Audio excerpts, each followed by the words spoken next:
Mardi 5 mars, les populations abidjanaises se réveillent avec une catastrophe écologique. Environ 3 tonnes de poissons morts flottant dans la baie de Biétry.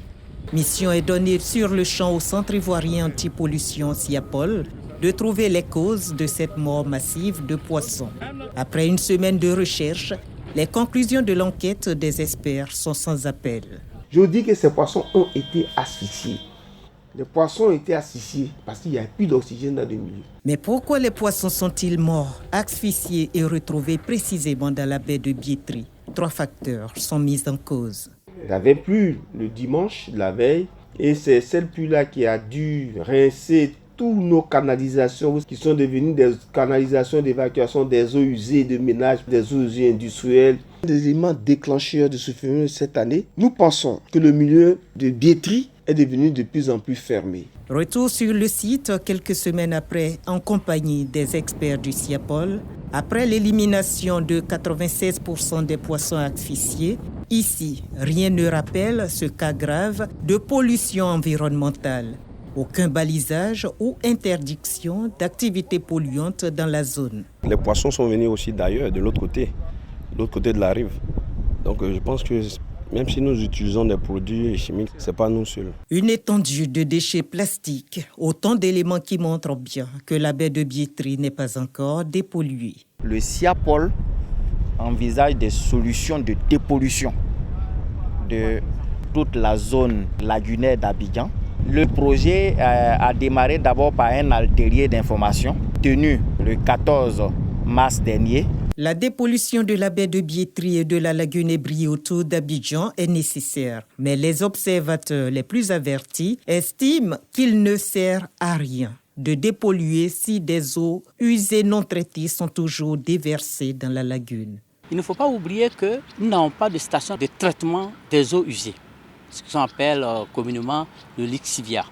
Et ce lixivia, c'est, principalement des produits azotés qui contiennent encore des métaux lourds qui sont vraiment hautement toxiques. Si ce jus hautement toxique n'est pas traité et qu'il va directement dans la lagune, il va sans dire que la lagune sera polluée. Donc les poissons aussi peuvent mourir d'intoxication. La ville d'Abidjan est pour le moment dotée de plusieurs postes d'assemblage des déchets depuis Abobo pour leur refoulement dans la mer au niveau de Port-Boué, précisent les spécialistes. Selon une étude du Fonds d'études et d'aide au secteur privé FASEP, 207 tonnes environ de déchets solides et liquides ont été déversés dans la lagune ébriée en 2019 et 2020. Aujourd'hui, le schéma d'assainissement de la ville d'Abidjan est beaucoup orienté vers la lagune qui devient un milieu récepteur. Mais aujourd'hui, la lagune a dépassé sa capacité de charge. Pour s'en convaincre, inspection à proximité d'une entreprise agroalimentaire à Marc Horizon 4, à 3 km de la baie de Biétry. Est-ce que tu vois un regard là? Il n'y a pas de regard. Toute la zone, nous observons plusieurs canalisations qui déversent les eaux usées directement dans ce collecteur d'eau pluviale qui par la suite achemine toutes ces eaux polluées là au niveau de la lagune et de la baie de Biétry. Conséquence de ces actes bien visibles, ce collecteur d'eau pluviale qui débouche sur la baie de Biétry au niveau du 31e arrondissement de Makori. Nous avons 2 types de canalisation. Nous avons une canalisation qui est bien sèche. Les 2 autres devraient se présenter de la même sorte. Mais l'autre type de canalisation est gorgé d'eau. Nous avons constaté une forte charge de matière organique provenant de tous ces exutoires. Un début de solution à cette question de traitement des eaux usées à Abidjan, la station de pré-traitement de Koumassi-Digue, station qui, au dire de l'Office national d'assainissement et du drainage, ONAD, est en panne. De cette station où nous sommes, la station de pré-traitement, avant de rejeter en mer, les eaux usées transitent par une station qu'on appelle la station de désodorisation.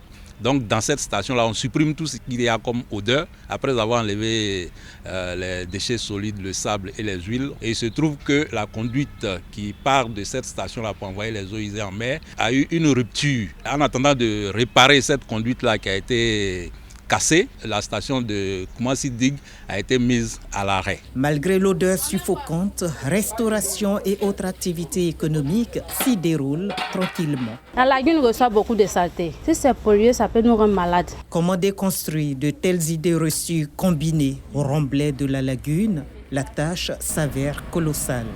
Il s'est posé la question de savoir, est-ce qu'on peut consommer ces poissons?